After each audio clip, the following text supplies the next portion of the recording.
Hello, and welcome to our latest Finovate webinar, Making Your Mark, the New Reality of Digital Identity Solutions for Financial Services. I'm David Penn, Research Analyst with Finovate. Leading our conversation today are Karthik Ramanathan of Mastercard and Dan Jiao of Ekata. Thank you both for joining us today. Before we begin, please know that this is an interactive presentation and we welcome your questions and comments. Please use the Ask a Question button at the bottom of your screen, and we'll be happy to take up your contributions toward the end of our presentation. Now, we've got quite a lot to cover today, so we're going to go ahead and get started. To start off, we have a poll that we'd like to share and have you respond to, just so we can get an idea of sort of who we're sharing the room with, so to speak. So please go ahead and let us know which kind of FI you are affiliated with. We have some selections there: traditional bank, digital or neobank, super app, payment platform, or other. If you'd go ahead and indicate which one of those you represent, we'll take up those answers in just a minute. Before we do that, I thought, though, we could go ahead and have Karthik and Dan maybe just introduce yourselves briefly to give folks the opportunity to fill out that poll, and then we'll go ahead and take a look at their results in just a second. Dan, let's go ahead and start with you. Yeah, sure. Thanks, David. And it's also great to be joined by Karthik here. So my name is Dan Jiao. I'm the Director of Asia Pacific here based in Singapore for a company called Ekata.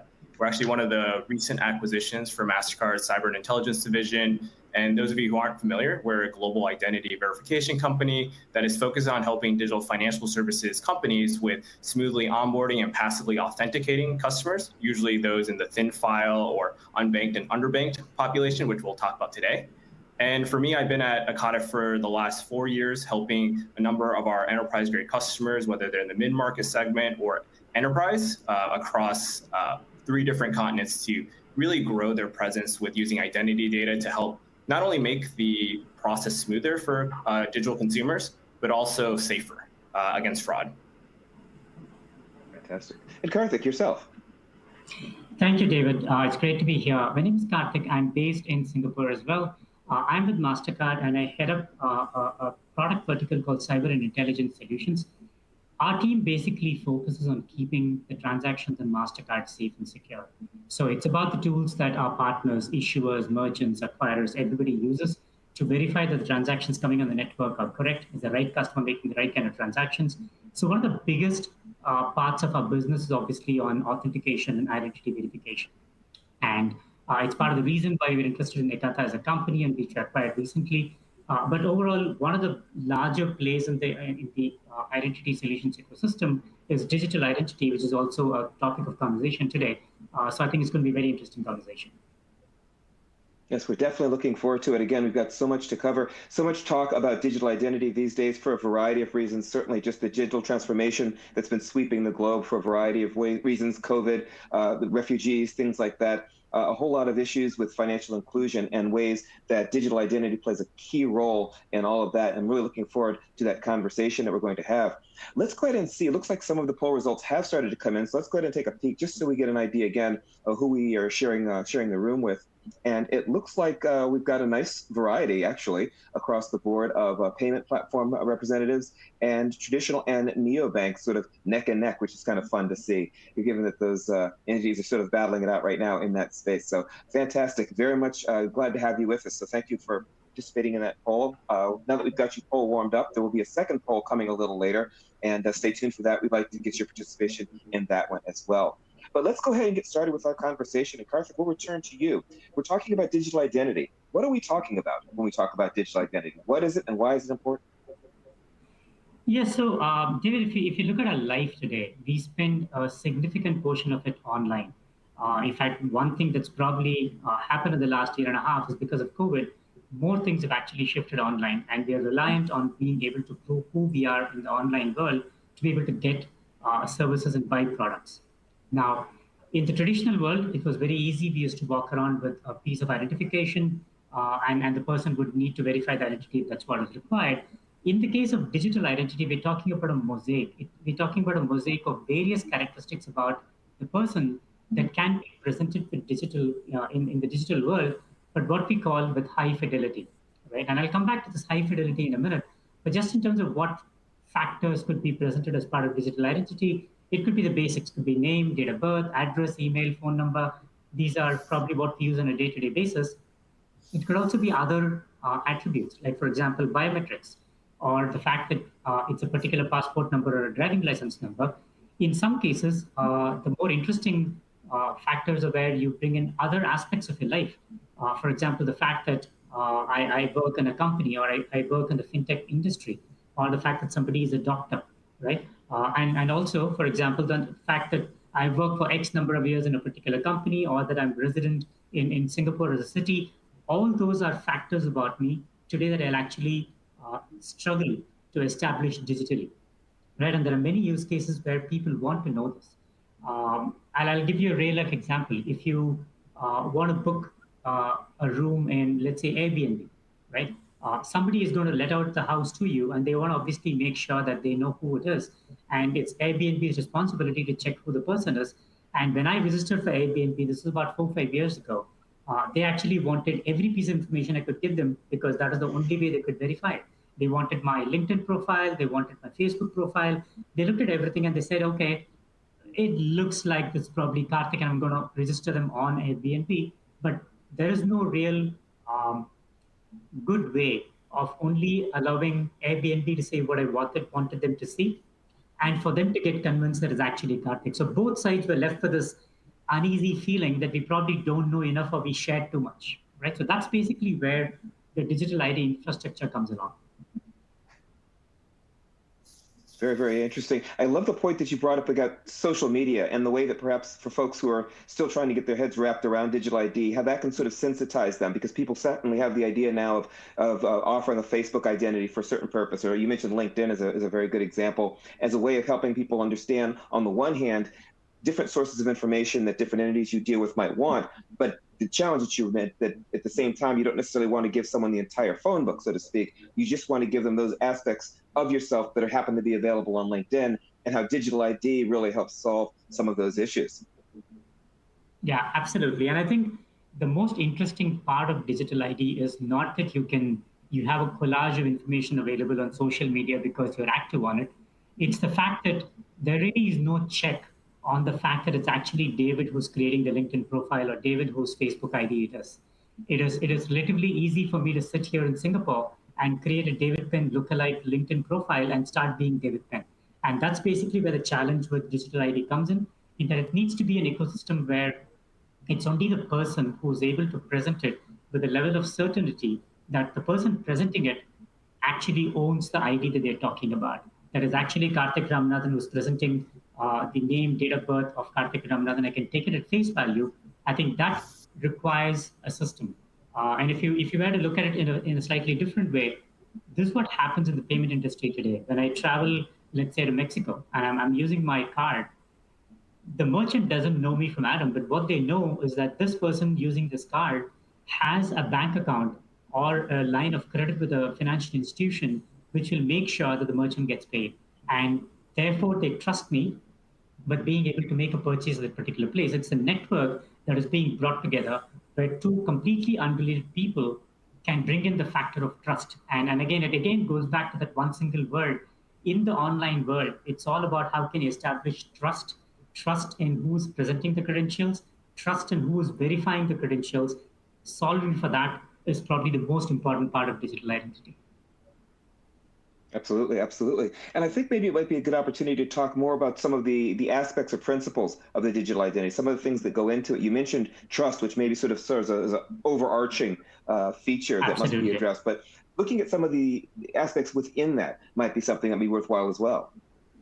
Yeah, so this actually is from a white paper that Mastercard published about 3 or 4 years ago when we started down this journey of digital identity. And part of the reason why we published these principles is because we needed a North Star to guide our path in terms of when we create a solution, it needs to adhere to certain principles.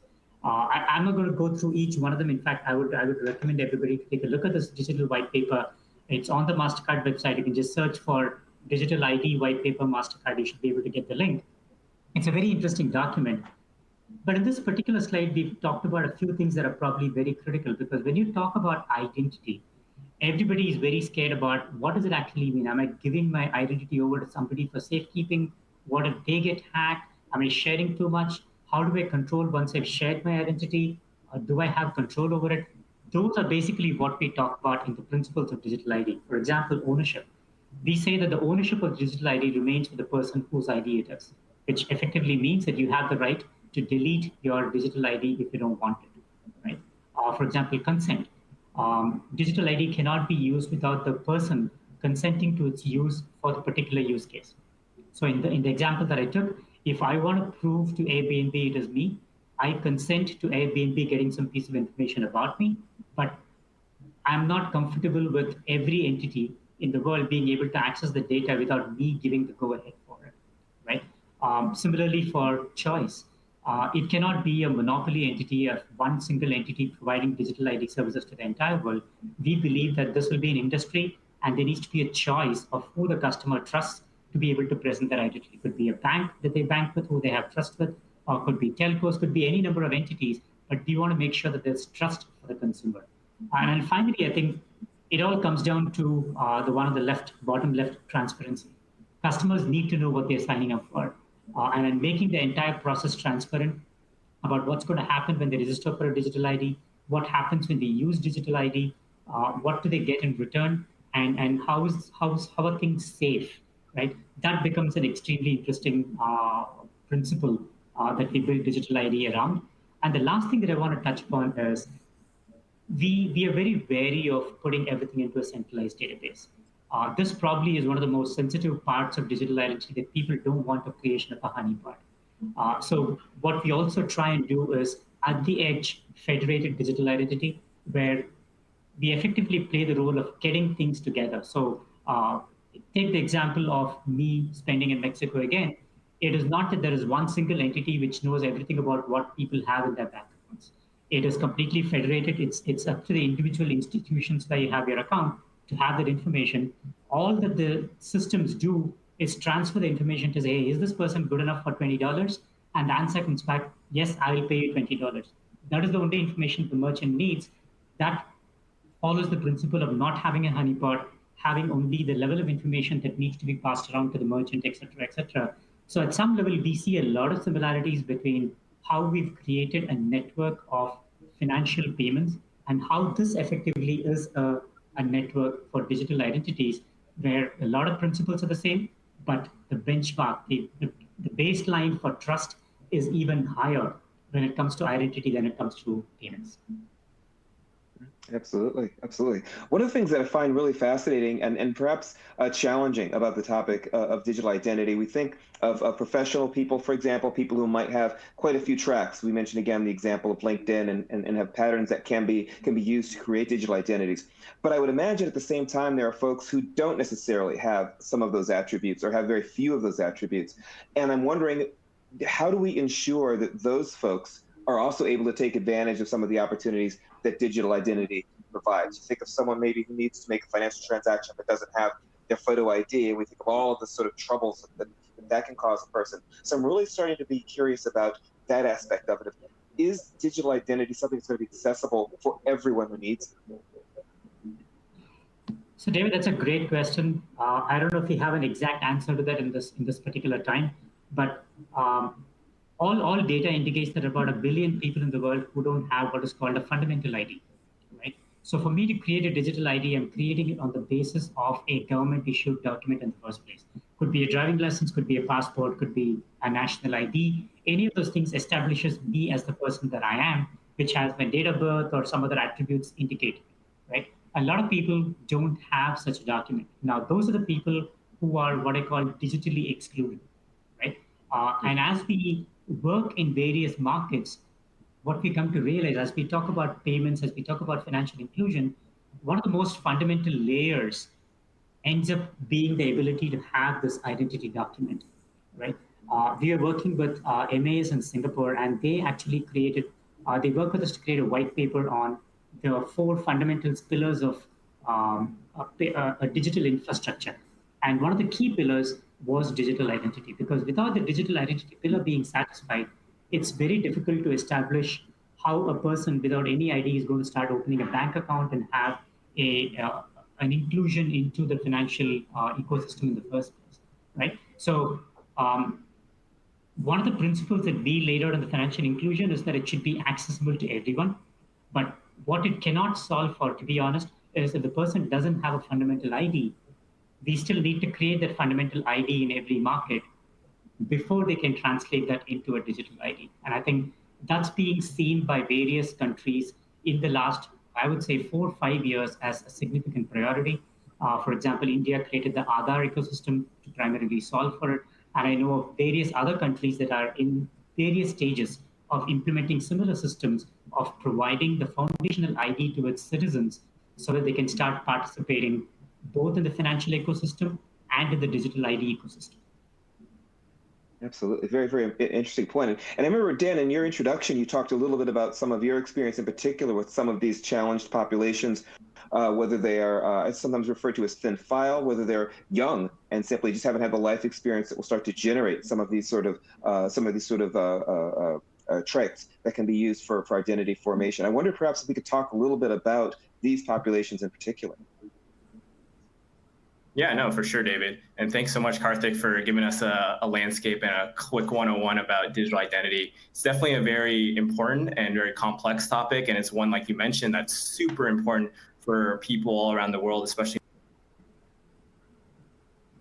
now that the pandemic has moved a lot of things from brick and mortar to being fully digital, for people to be included in having a bank account or getting other types of banking products like a credit card. And then that's kind of the key for people to get out of poverty and be able to be included and have a mobile phone and communicate with the rest of the world. And I think one of the really important topics that was touched on lightly, and Ekata sees this all the time, especially in Southeast Asia, where I'm based, this concept of thin file applicants. That's typically what would be defined as somebody with little or even no credit history. So if you think about it, people who haven't maybe put their data in place through like a mortgage loan or another line of credit that they would have opened with their traditional credit bureaus like Experian or Equifax. And we're seeing this very common in the Asia Pacific region, and most specifically in Southeast Asia. It's a very young population. A lot of people are just starting to come up to speed with having a digital identity, and their usual first form isn't to get like a mortgage loan. What's happening now, especially with the younger Gen Z and millennial population, is they're moving towards buy now, pay later as its first start. There's a lot of sentiment in Asian culture that credit cards are not maybe the best way to transact. So we're starting to see that 50% of new digital account applicants are starting to be people like age 35 or younger. Already the uphill battle for the Southeast Asia market, at least, is that 50% of adults are unbanked, meaning they don't have a bank account. If you take that stat a little bit further and expand it out, and you include underbanked individuals, which would be people who do have a bank account, but they might underutilize some of their banking or credit products that they might have access to, then it's looking more like 70% plus in this region. I think a lot of that, David, is really captured when you look at the metro versus non-metro populations. Pretty much outside of Vietnam and Thailand, a majority of people who are coming in as the new digital consumers are not the ones that in Indonesia live in Jakarta, or the ones in Malaysia that live in Kuala Lumpur, or the ones in the Philippines that live in Manila. It's actually the non-metro cities, those cities that might not have as much infrastructure in place from a internet, mobile, or even financial services sector, but they are starting to get access to that. I think that's, in the news, we've seen a lot of things with Southeast Asia banking licenses. Singapore just awarded a number of those digital banking licenses to, Grab, Alibaba, C Group, which owns Shopee here. I actually just read an article this morning that Malaysia now has 29 applicants. And it's not just traditional banks. It's actually a lot of non-traditional tech companies, which I thought was interesting from the poll we had earlier, that a lot of people attending this webinar right now are actually not your traditional bank or even banking platforms. There are others. So it makes me start thinking, I wonder if there were tech companies that are the likes of Grab or AirAsia, which in Malaysia has now pushed a lot into moving into digital banking, e-commerce, payments. So that's really key. And one of the most important things I would say with thin file customers is understanding their behaviors. They're going to be very different from the Gen X populations or older, where they're digital native, they're born with social media, Facebook, Instagram, and nowadays it's TikTok. So this is something that our customers here at Ekata are starting to adapt to. They're seeing everything is mobile first, and they're needing to be a little bit more creative, because these thin file customers, like I said, they're younger, they're unbanked, the data that's available isn't as dense, and it's a lot more sparse. So that's a really important thing that people need to start looking at when it comes to digital identity, and then the digital identity of their essentially growing population of customers. Absolutely. It seems like with these populations, they're both obviously a tremendous opportunity. I love the story of Grab. I just find it fascinating here in the States. The idea of Uber and expanding during the COVID into foods delivery was this major revelation. And then you look across the Pacific and you see that organizations like Grab have gone far beyond that and are already getting into payments and banking and all these other sorts of issues. So much going on over there. And I'm curious at the same time that you see so much opportunity with these younger digital first, digital savvy cohorts, that there are also challenges with them as well. You mentioned the idea of buy now, pay later. They're not involved in some of the more traditional financing experiences that often where a lot of this data more readily comes from. And I think it's really interesting to look at some of the differences between those different groups in terms of ways that makes it perhaps easier to bring digital identity, but also perhaps ways that it might be a little more challenging as well. Yeah, I know for sure. Here in Southeast Asia, I think almost 10% of the internet population in like the 6 major countries, so Singapore, Vietnam, Philippines, Thailand, Malaysia, and Indonesia, they all came online last year due to the COVID-19 pandemic. I read a study from Google, Temasek, and Bain & Co. that 40 million new consumers were pushed to digital services just last year alone. And then 95% plus of that new digital consumer populace, which many of them are these Gen Z and millennial populations, plan to keep transacting with at least one or more digital services. So I don't think things have changed. I mean, we've seen a lot of stats, not only in Asia, but globally, that this whole pandemic accelerated things massively. We were thinking that e-commerce and payment and financial services adoption would be in 2025 at the rate that we're at now. So in 1 year, we did what we were expected the industry to have done in 5 years. Wow, this is tremendous. Well, let's look at some of the things in terms of, we do see this acceleration. There's definitely this movement. There's definitely a demand and an appreciation for it. What are some of the hurdles? What are some of the pain points that have to be overcome in order to make this something that more institutions, more individuals are going to be able to take more advantage of? Yeah, that's a good question. So I think it all starts with this first interaction point, like it does for many digital financial services, whether you're a cryptocurrency exchange, a buy now, pay later company, a neobank, or even a traditional bank trying to move its presence more from brick and mortar to online mobile applications for sign up. It all starts with someone being an applicant, right? And this is usually where I see your first challenge as a digital financial service coming. Here at Ekata, we work with a lot of these types of companies, and they often are doing a slew of checks. They might be compliance related because regulators are checking the bank to make sure there's no money laundering, or the standard KYC, know your customer checks. More and more, we're starting to see some of that traditional KYC move to eKYC if it's supported by your bank as well as by the country that you're in. What happens then is, that's kind of like a first step. You need to do that is your due diligence. They usually have something called a SIP, or a customer identification program, followed by a credit model. Especially if you're opening a financial services product like a loan, or you're looking to access a credit card, they're going to want to underwrite you. This is mainly where the problem comes. It's what Karthik was mentioning. 1 billion people are, essentially able to have difficulties identifying themselves. They're usually what would be the people who aren't in the credit bureaus. So this credit model here fails, especially if you don't have certain alternative data. So usually you're seeing right here on this slide that there might be people dropping off. What ultimately has to happen is it's harder to approve these people. And the ones who don't have this credit history oftentimes goes to some form of friction. That friction on this slide you can see is called a step-up auth, or an authentication. And I think Karthik was mentioning in his intro, he owns a slew of cyber intelligence products from Mastercard that are all about authentication. And more what we're seeing is this need to do this more passively. You don't want to disrupt the customer experience. I think the traditional form of in-person banking when you opened a bank account was you'd show up to the bank. It's kind of what Karthik was saying with Airbnb. Bring your all your identification cards, show them your passport. In the United States, you might bring a driver's license. Here in Singapore, you might have to bring your NRIC or your FIN card. And then coupled with that, you might have to also bring some statements, like from your utilities, your telco companies, an income statement. And then when you think about it, it gets pretty daunting. And remember what we mentioned before about Gen Z and Gen Y. Most people, they're very used to being on their phone, and what they're conditioned to. I think I read a stat. Gen Z is on their phone almost 8 to 9 hours a day. That's a massive increase versus like their parents. So these are young people who are conditioned right now to essentially get a one-click payment through Amazon. They might be using Lazada or Shopee, also like a one-click payment or quick sign-up process. They're used to buy now, pay laters that are starting to really compete and put fire under the traditional players, where it's easy to just get a line of credit. They can get it at checkout. So this part, I think, is the really challenging part that we've seen. And then if you don't get it right, you get people falling off. They're going to your competitor. Usually what I've seen is 30% of customers that get falsely rejected or there's too much friction put on them, they go to another business. There's plenty of competitors offering the same financial product. And then, of course, every bank knows that security is of the utmost importance. So if you get it wrong and you're seeing right here that you approve a client, they go make it through all the checks, there's always this possibility of synthetic ID fraud, which is what Karthik mentioned earlier, that anyone can create a David Penn profile. It's just whether or not it was actually David Penn who's doing it and presenting it at that institution.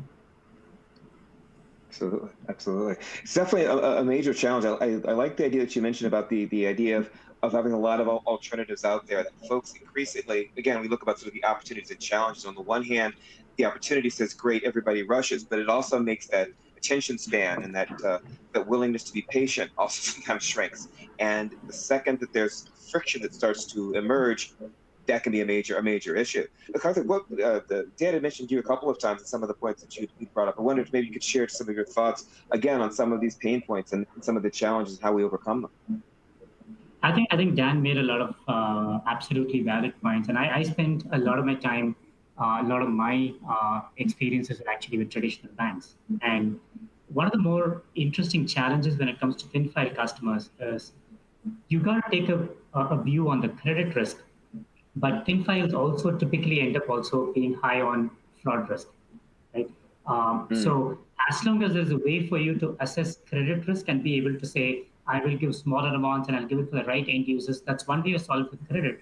But if the person is not real, especially in the digital world, it happens a lot because anybody can be anybody in the digital world. So solving for that becomes the bigger challenge when it comes to thin file clients in the online space. And I think that's basically where I think Dan was talking about his services from an Ekata perspective, because if you're able to prevent fraud to the extent possible, then any institution can take a view on credit and be able to adjust their credit policies in such a way that they're able to give credit to the right person.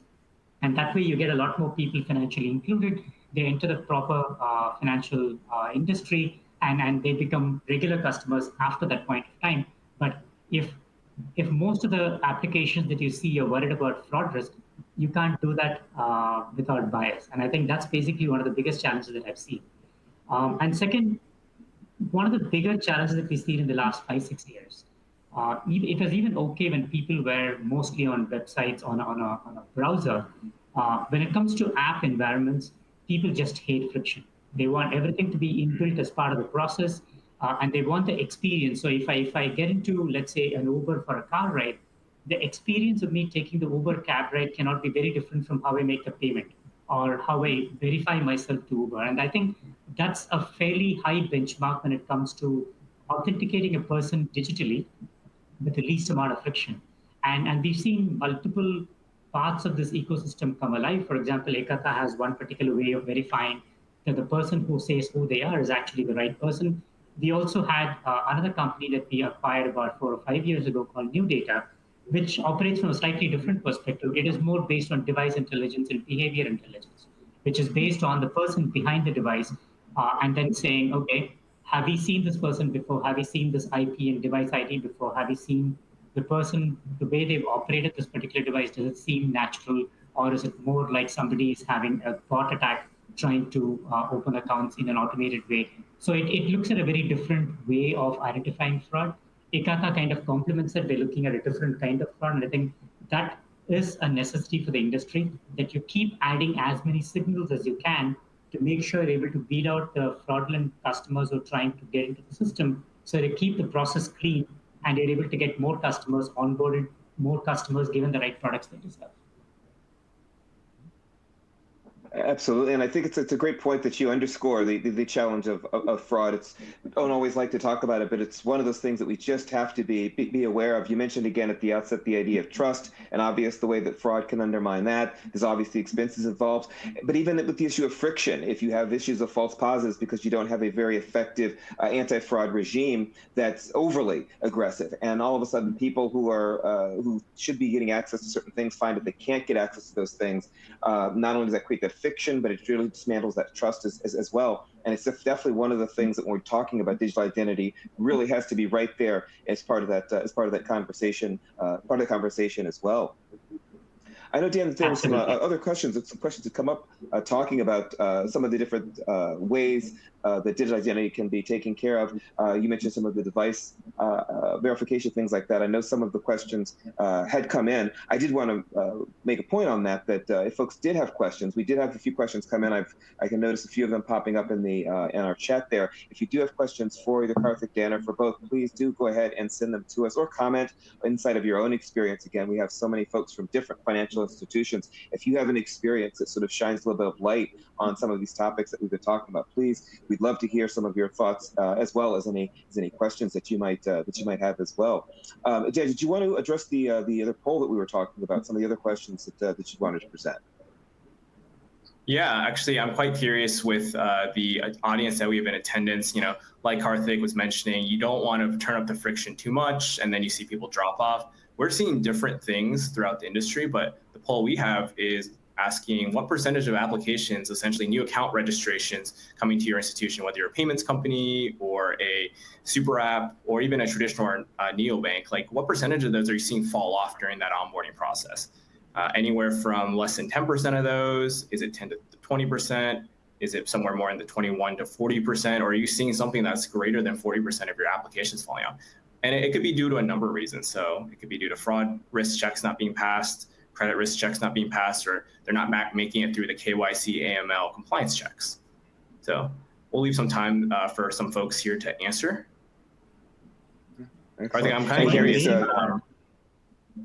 Sorry, while you're waiting for that, I just thought I'll add this very interesting tidbit. When I started my career, it's many years ago, I'm not going to say the year that I'm talking about, we actually used to have a verification process for new credit card applications in the company that I used to work for. And that actually included somebody making a physical trip to the location where the person said they worked and the location where they say the person lived. And it was pretty much somebody walking into the house or walking into the office and verifying that the person who's the applicant lives there or works there. It is as intrusive and as friction-filled as it gets from an application perspective. I think we've come a long way in the digital journey, but obviously we are still seeing enough levels of friction in time with the time, in today's times, the friction threshold has probably become a lot thinner in terms of how much is willing to be accommodated by customers. So it's pretty interesting.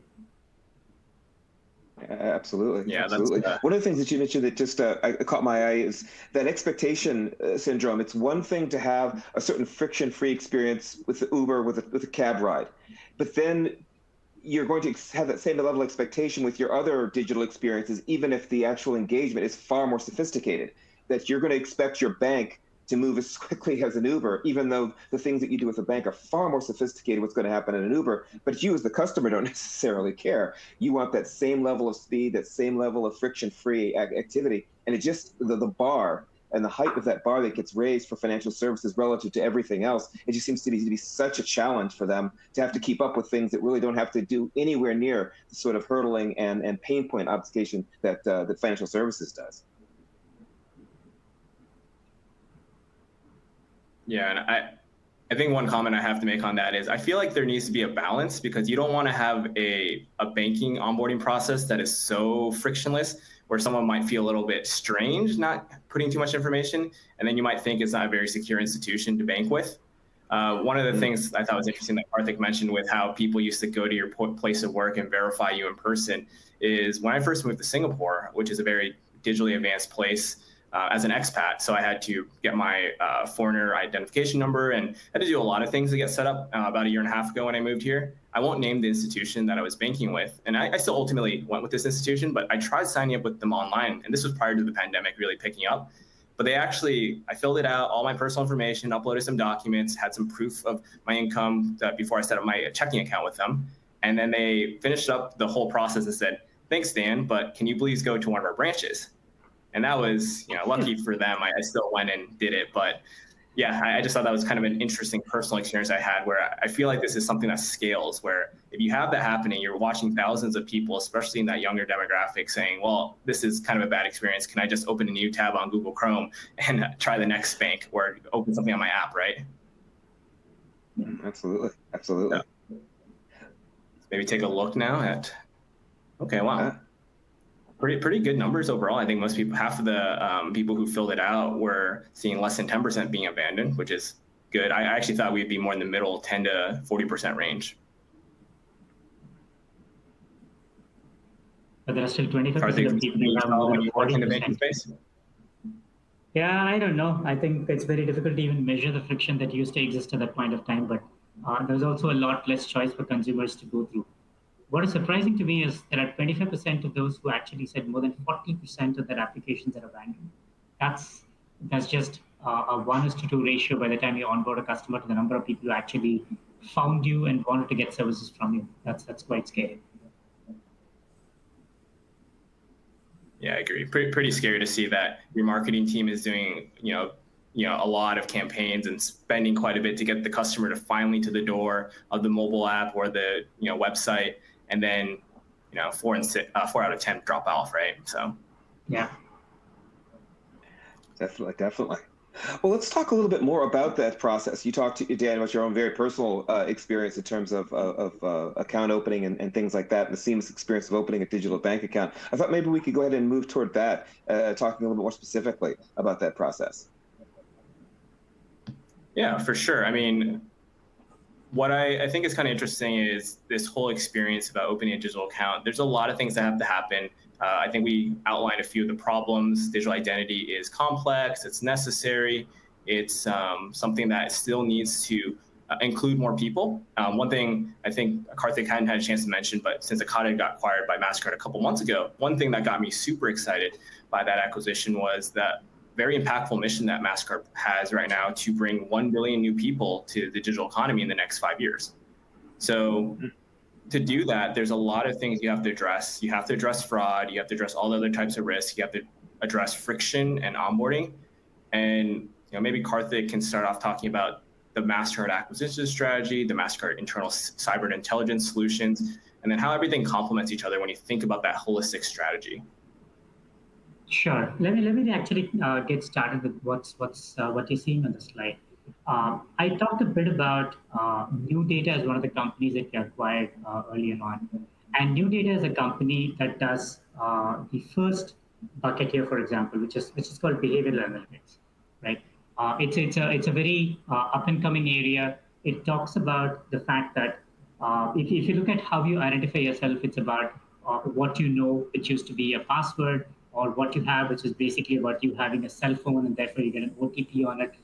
What you are, which is basically about your biometrics using your fingerprint, iris, et cetera, behavior analytics is probably the fourth dimension. It's how you are, right? How you do things. Do you hold your phone with the left hand or the right hand?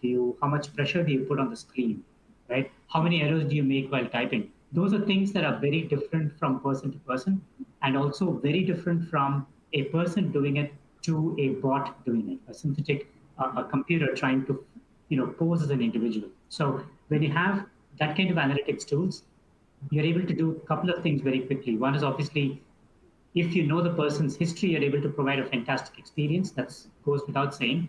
And even where it's a brand new person coming in to present an ID and a password, or trying to log into the website to create an account, you're able to see, does this look like how a normal person would interact with me?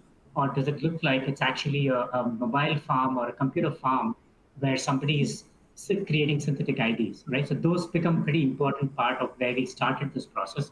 I'm going to let Dan talk about Ekata, because Ekata, again, solves for a very different piece in the mosaic of what we're trying to do. The third piece is also very interesting, where if you talk about digitally onboarding a customer, how do you verify the documents that they have in their possession? How do you take it to the extreme level? It's basically what a fully reusable digital ID would be, right? For I don't know how many of the audience is actually based in Singapore. We use this digital ID called SingPass, which is managed by the government of Singapore, and that basically is sure proof of the identity of a person, right? And we are trying to effectively create a similar digital ID infrastructure around the world and also make it interoperable. Why? Because that, to me, provides the highest level of reliability on a digital persona of a person, right? And then you move to the other extreme from that perspective. It's basically a probabilistic way of verifying if the person is real or not. And that's basically where new data and tools like Ekata fit in, because it is about getting as much information and looking at the signals to see, is this person likely to be? You can never be 100% sure with signals, but you do get a much higher confidence level when you start working with those pieces as well. So that's the way we are looking at the entire continuum. You have deterministic solutions, like, for example, a digital ID solution, or even, for example, the OTP that you do, that sometimes you get when you make an online transaction, is a deterministic solution, because you actually get the 6-digit number. You need to enter that number to be able to complete a transaction. And as long as the phone is not stolen or the SMS is not being hijacked, it is a very deterministic way, right? And that forms one end of the spectrum. And then you have all the signals that we're trying to make. The signals help in making the process as frictionless as possible. Where the signals are strong enough, you want to ideally go without introducing friction. Where you're not sure, that it's in the gray area where you're saying, I really don't know if it's Dan, then you're going to say, okay, let me step it up and ask for something incremental from the person, maybe an OTP, maybe ask them to come into the branch in this case, right? But that's basically how we see the entire continuum working, where you have confidence in a deterministic way and you gain confidence on the behavioral scale.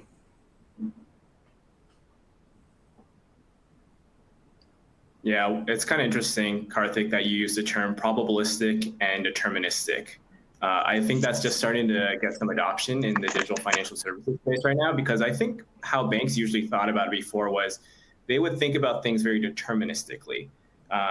In the country, you might have a credit bureau score. Like in the United States, they have the FICO score. I think Singapore has some similar concepts, and I'm sure Australia does as well, where it's a number that defines you based on a lot of factors on whether you're creditworthy.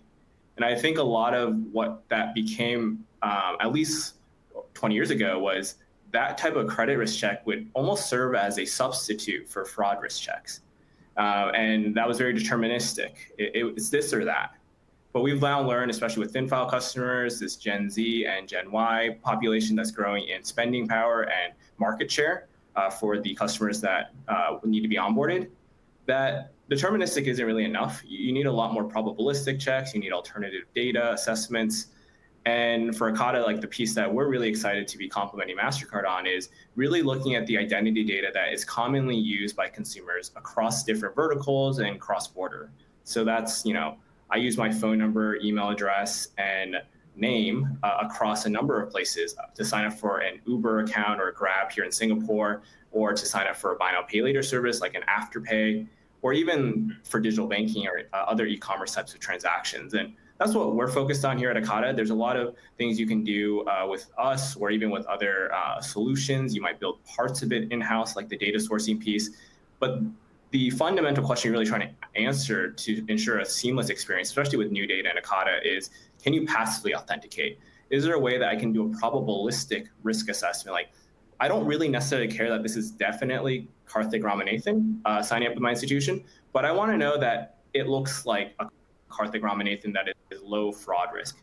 Because for fraud risk, you don't really need to definitely know it's that Karthik, but you need to know that it's a lower risk person. Maybe I don't need to do a step-up authentication, like a digital ID upload. So I think that's the balancing act. I like that this slide here shows that you want to do as many passive checks as possible.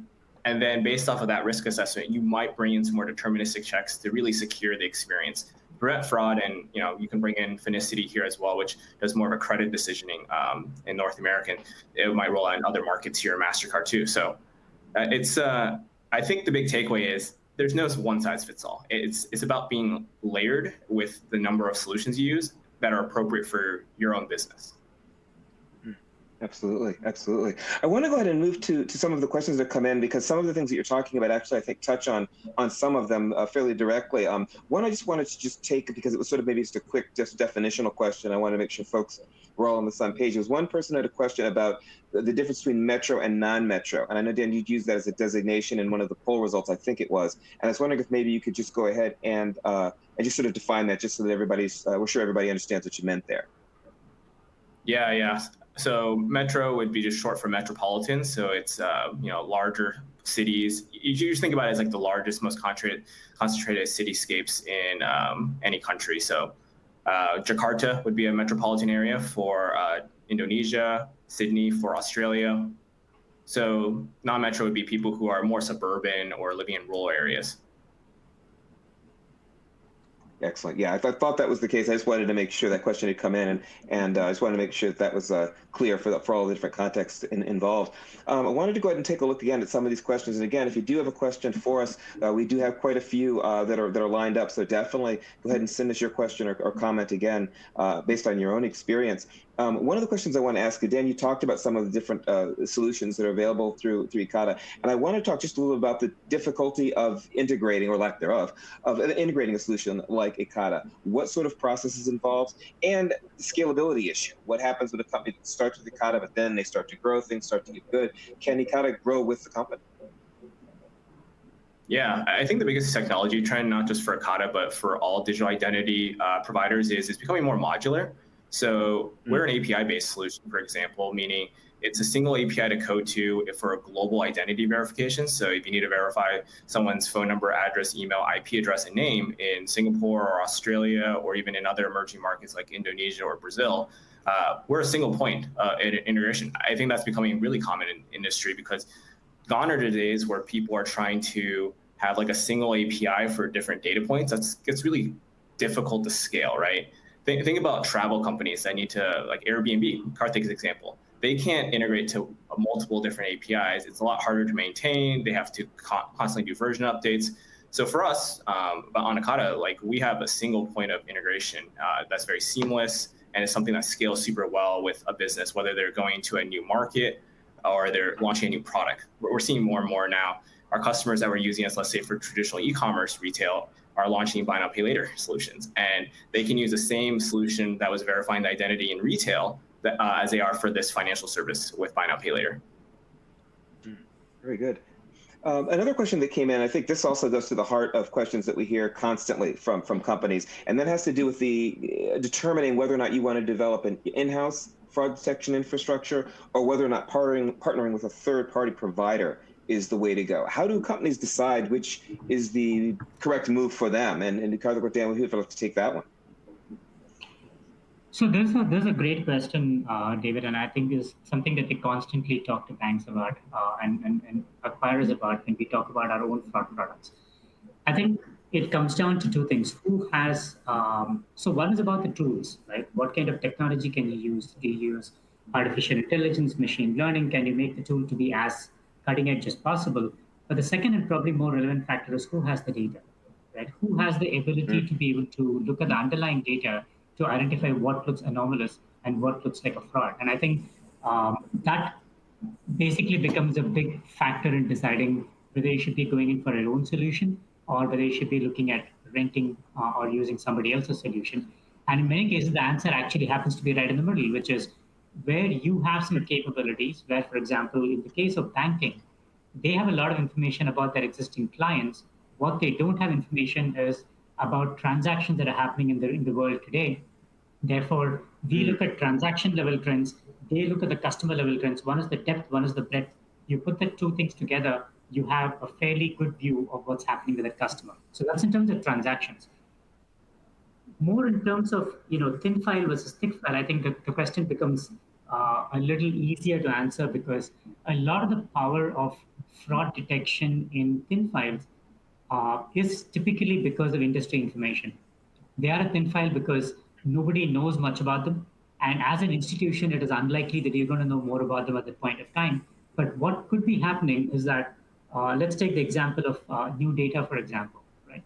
What we saw when we started off talking about new data with our customers is they were having a huge number of people trying to log in and create IDs.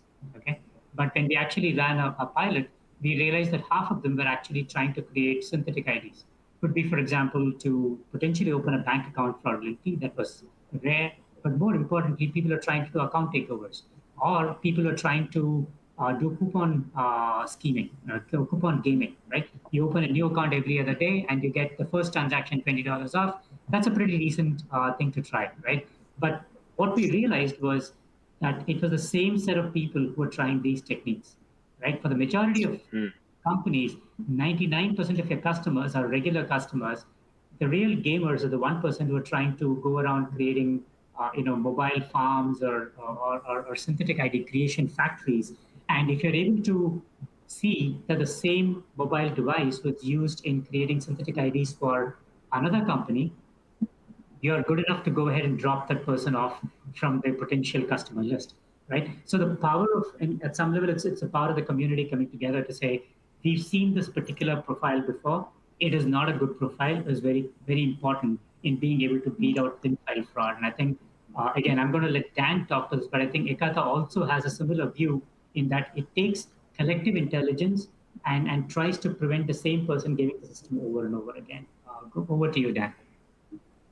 Yeah, I think it's interesting you mentioned synthetic identities and how that new data pilot, you're able to see a lot of bots creating those identities for whether it's a synthetic ID case, which we typically see resulting in things like credit bust out. It's these fraud syndicates that are willing to be patient in cultivating these identities. Maybe it's David's phone number, Karthik's national ID, Dan's physical address, and you're creating this Frankenstein identity where you patiently pay back your credit card. You then eventually get a $20,000 credit limit, and the fraudsters are doing this at scale. So they don't just do this for one synthetic identity. They do this for hundreds. And then this looks like a multi-million-dollar heist at that point when they finally max out all the credit lines and they disappear completely. And there's no one to chase after because these are all fake identities in the digital world.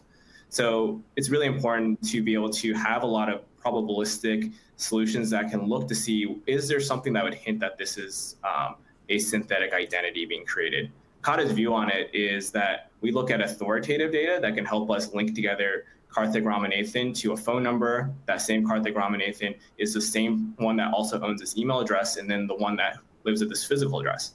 That way you can see that if everything links together, it's a lot lower chance of being synthetic identity. The other piece of it too is looking at the activity behavior. Most often we see when it comes to stolen or synthetic identities that the manipulation happens on information that is easy to create. So like an email address, right? Any of us can go to like Yacht Mail or Gorilla Mail, one of those disposable email domains, and just generate a bunch of those. And the computing power is so cheap, these fraudsters are creating millions of digital identities that are fake and attacking these businesses.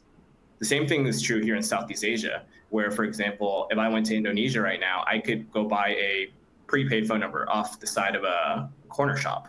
And I wouldn't really have to verify my identity. Like here in Singapore, when I moved here, I had to show physically up to the telco company, and then I had to show them my national ID. They wouldn't give me a phone number till then, which is a very secure way of making sure phone numbers aren't being provisioned at a scale to be used for fraud. So those are the types of trends that we're seeing, especially when it comes to synthetic identity. And I think new data is great to detect some of those bot attacks. But then Ekata is always a great complement. I think that's what's exciting about what Karthik mentioned, that connected intelligence, making sure you have a lot of different type of data. And then also what you mentioned with being able to analyze that data. Typically, people are using machine learning a lot more because it's a proactive way to analyze the data sets you have and draw insights to catch new fraud patterns. Absolutely. Let's see, we're not running low on time, but we still have time for at least another question or two. Here's a pretty important one, actually. This has to do with the readiness of banks and payment providers to incorporate some of these things into their current products, into their payment infrastructure. And first, sort of, are they ready? And then for those that are, what would you advise them in terms of the next steps that they should take in order to be ready to really be able to take advantage of some of this technology? Dan, you want to start that off? Maybe you start with your background in banking, sure. Whether or not you feel like comment. Yeah, okay. So I think it's been an interesting journey over the last few years, David, from a Mastercard perspective. So as we started adding more capabilities, especially in terms of protecting transactions and consumers from an online perspective. What we've seen banks do is they're very quick to try. There are some which become standard part of the process tools that they've started adopting. But I've seen a significant increase in number of banks, merchants, and acquirers, payment facilitators, willing to try new products, right? So it's fairly easy to say, okay, I have A, B, C, D products. This is an area where there's fraud happening. I need to strengthen this particular part of the toolkit. And then they go around to see who else has solutions for that particular process.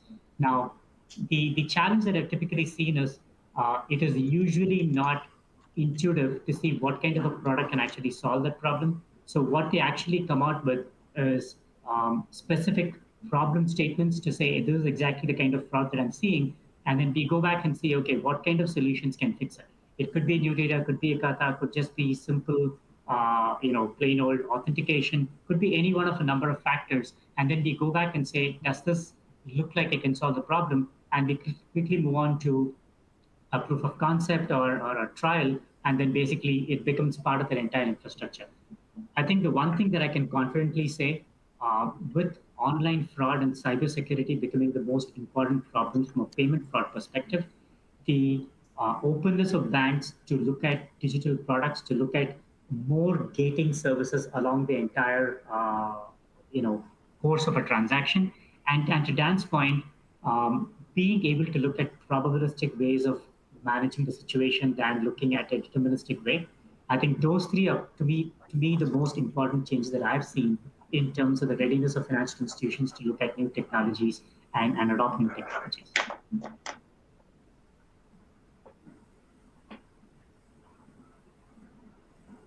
Excellent, excellent. We're running near the top of the hour here. I think we might be 3.5 minutes left. And apologies for those of you who didn't get to all of your questions. Again, we had quite a few questions to get through. So again, please apologize if we didn't get to your question. I do think we'll have some contact information toward the end for folks who maybe want to reach out and maybe have your question answered maybe more specifically. Please feel free to do that as well. I thought maybe just by way of wrapping up, we could maybe talk about some sort of takeaways, some thoughts on the emerging trends that you're seeing in digital ID, sort of where we're headed. And one thing I'm always curious about is what are some of the signposts that tell us that we're on the right track, that we're going in the right direction, that things are really progressing at a good rate and a good pace. And I don't know if Dan or Karthik, either one of you prefer to go ahead and start with that to sort of wrap things up for us. Yeah, I can maybe start off. So in terms of what I've seen, I mean, security and privacy is becoming more and more at the forefront of digital identity. It's kind of what Karthik mentioned with your ability to have choice with who you share your digital identity with and the information that you're willing to share with each of those entities. So in that regard, the biggest thing that we've been seeing as a big trend, not only from regulation, in Europe, they have the GDPR, which is all about the data subject having the right to control their data, to modify it, to ensure that the companies they want to share it with for processing, process it securely and privately, and only for the purposes that it was meant for, right? Like I'm sharing my information with Airbnb to verify me, but I don't want them to take that data and then remarket to me promotions if I don't want that, right? I need to have that ability to opt out. But more importantly, actually that trend is starting to move where digital identity information is more of an opt-in, which is what we saw with GDPR, which is I will only receive marketing communication to me if I opt in to have my digital identity marketed to. The same thing is happening throughout Asia Pacific. There are a lot of privacy laws that are present throughout the disparate countries in Southeast Asia, for example, like the PDPA here in Singapore. There's been talks of data privacy laws in India. And then the other aspect then is around how you can keep all of this secure, right? One of the things that I saw recently in the news is there's this talk with T-Mobile that there was a huge, massive data breach, and they're still investigating. A few years ago, Equifax, as a credit bureau, breached a lot of US adults and very sensitive data there. So I think that's the really key piece to digital identity in its future, making sure that it's private and that consumers are able to control it on their own terms, which is one of Mastercard's guiding principles, as well as Ekata's, and then making sure that digital identity information is safe. It's kind of to the point Karthik mentioned. We don't want to centralize it in one database because it's super vulnerable to the hackers and the fraudsters out there to siege. So that's the big thing I'm seeing. I think we're moving in the right direction because more and more as I've moved here to Asia about 1.5 years ago, I've watched the really steady uptick of executives, not just people in the risk organizations or security organizations or the fraud organizations talking about this. This is starting to bubble up into executives and starting to realize it's a strategic differentiator for them to treat digital identity as something that needs to be secured, something that needs to be kept private. And they're thinking more about probabilistic checks instead of just the deterministic way of SMS OTP to say that this is definitely David Penn or not. So that's what I'm seeing. Excellent. Karthik. Right. Yeah, I'll probably just say two things. I think we've set the North Star in terms of how many people we want included in the financial ecosystem, in the digital ID ecosystem. We've also published our principles of what a digital ID network should look like. What we are actually focused on right now is turning that into reality. So we have multiple markets we're working to create a digital ID ecosystem. We're also trying to bring a federated model into place because we're never going to operate the digital ID ecosystem in every single market in the world. So therefore, if, for example, there are countries where there's an existing digital ID ecosystem, how do we bring it all together so that you as a consumer have the ability to travel around the world and use your digital ID in the most secure way possible to the relying party who wants to verify you and be able to avail of services. It's a very different world when you think about what you can achieve if you have a fully functional digital ID. We're literally getting started with just proving who we are. But if you think about the fact that there are so many different facets to our personality that can be added to digital ID, a classic example, vaccination status, for example, which allows for travel, right? If you have those kind of capabilities automatically added to your digital ID, and that these kind of factors will become important in terms of how people are able to get benefits and services over a period of time, right? So that to us is basically where we are headed, where we want to create a digital ID ecosystem that is most user-centric and at the same time solves customers' real needs across a variety of use cases. Yeah. Dan, do you want to do the closing for the wrap-up? Yeah, I think David lost battery on his audio. So yeah, we'll wrap up here. Thanks everyone for joining. Appreciate you staying with us for the hour to learn a little bit more about digital identity, how that's becoming very important in our society, as well as for digital financial institutions. Feel free to connect with Karthik or I and David on LinkedIn. We'd love to keep the conversation going about this topic. And then you can also see my email there. So please no spam mail, and happy to always start conversations there. So thanks everyone, and have a good day. Thank you, everyone. Thank you, David. Thank you, Dan.